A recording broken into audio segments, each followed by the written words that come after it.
Good afternoon. My name is Elizabeth Huggins, and I will be presenting on The Roaring Girl by Thomas Middleton and Thomas Dekker.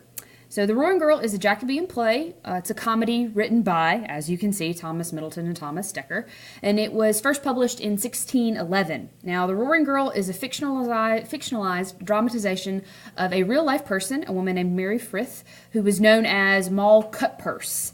Now, she gained this reputation because she was a very violent woman in the 17th century. The term roaring girl is actually a slang term that was adapted from roaring boy, who was a young man who drank publicly and brawled and committed little petty crimes. So, Mary was actually the subject matter for a lot of short stories and plays at this time, and based on the legal documentation that we have from the time, the Mary presented in the play, or excuse me, the Moll presented in the play is very similar to the Mary who was an actual historical person. So another interesting little fact here is that Mary Frith actually may have stepped in once or twice to play her part as Moll in a couple of the performances of The Roaring Girl at the Fortune Theater.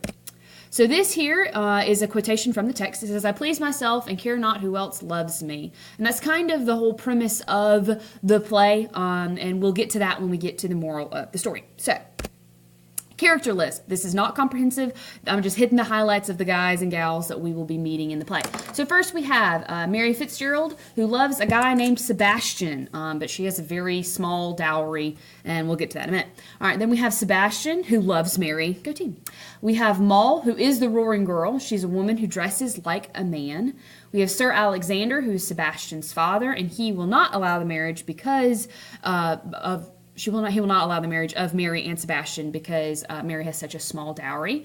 Then we have Trapdoor, who is a spy, and he is hired to track and kill Moll.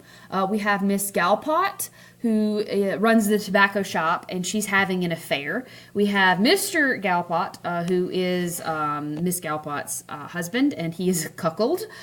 We have Laxton, who flirts with Miss Galpot to get money. He also courts and tries to get with Moll, but it does not go over well for him.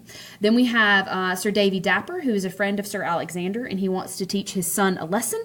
Then we have Jack Dapper, who is his son, and he is a roaring boy, if you will. He is wild, he drinks, he kind of hoes around, and is a gambler. And then we have Sir Guy, who is Mary's father. There were others, but we don't have time for them. Okay, Act 1. So Act 1, Scene 1, I'm not going to read all of this to you because you have eyes and you can read. I'm just going to hit some of the highlights. So as I told you, Mary and Sebastian are in love, but Sebastian's father is not about it. And in Scene 1, they're trying to create a plan so that they can get married. And that segues into Scene 2, where Sebastian tells his father that he is going to propose to Moll. Now, the problem with that is everybody knows who she is, and so Sir Alexander is very upset because of Moll's reputation. So Sebastian says, well, would you rather me marry Mary? And Sir Alexander still says no. So at the end of that scene, or at the end of this act, Sir Alexander hires Trapdoor to spy on and kill Moll. So, Act 2. Scene 1. So Laxton, flirts with Miss Galpot because he wants money, not necessarily her. And in the same scene, we have Jack Dapper, who enters into the shop and is showing off some of the things that he's purchased, and he is followed by Moll. Laxton sees Moll and thinks that she's an easy target because she dresses like a man. Now, at this time, the only women that dressed like men were prostitutes. So he thinks that, she must have loose morals because of the way that she dresses. So Laxton actually convinces Moll to go out with him, and she agrees to meet him at 3. Trapdoor enters and sees and asks to be of service of Moll, and she tentatively agrees. She knows that something's up, but she hadn't figured it out yet. Scene 2. Sir Alexander is spying on Sebastian, who is waiting to woo Moll. He knows that he's there. Sebastian knows that he's there. He is just kind of trying to play this out to see how his father will react. Moll gently rejects Sebastian, claiming that she is chaste, meaning that she's never slept with a man and she has no intention of getting married, which is really interesting. Moll then leaves, and Sir Alexander pops out, accusing Sebastian of being a fool, stating that Moll is a whore and a thief, and Sebastian's like, where's your proof? You have nothing to back up your accusations here. Act 3. We have Laxton, and he enters the room waiting on his date with Mole. She enters, like, busts up in there dressed as a man and challenges him to a duel, saying that she's going to teach him a lesson about perception and that not all women are out there to be abused by you. And so she beats him at the duel, and so he leaves kind of like a whipped dog, basically. Trapdoor enters at the end of that scene, and she begrudgingly accepts his plea to be employed by her. She knows something is up throughout the whole play, and it's really interesting to see how she kind of uses him. Okay, in scene 2, Laxton tries to take advantage of his affair with Miss Galpot by asking for 30 pounds. And Miss Galpot wants to please Laxton, and so she creates this really in-depth plan to get her husband to actually pay Laxton the 30 pounds. And we see that comes back to bite her in the butt, as things always do in these kinds of plays. Okay, scene 3, Trapdoor reports his findings to Sir Alexander, aka that Sebastian is going to meet with Mole, and the two decide to trap her. Meanwhile, Sir Davy Dapper has decided to teach his son a lesson, and he calls the police and convinces them to arrest his son. Now, he thinks that if he can get his son arrested and thrown into prison, then his son will repent from his ways of drinking and acting a fool, and that he'll turn around and be a good kid. But we know that that's not going to happen. Mole, who saw this interaction with Sir Dapper, warns Jack of his father's plan, and then she proceeds to laugh at the policeman because there's nothing they can do. Okay, Act 4. We have Scene 1. So Sir Alexander and Trapdoor plant jewels and money in an effort to kind of try to trap Mole, but it doesn't work. Mole and Mary, who is also dressed as a boy, enter with Sebastian, and they tell Mole of the plan, like how they want to get married and how his father isn't all about it, and she's like, okay, well, I'm sure we can come up with something. So in order to cover up their tracks, she sings and plays a musical instrument, so it seems like Sebastian has just hired some entertainment, right? She comments on the money, but she doesn't take any of it, which I think is a testament to her character.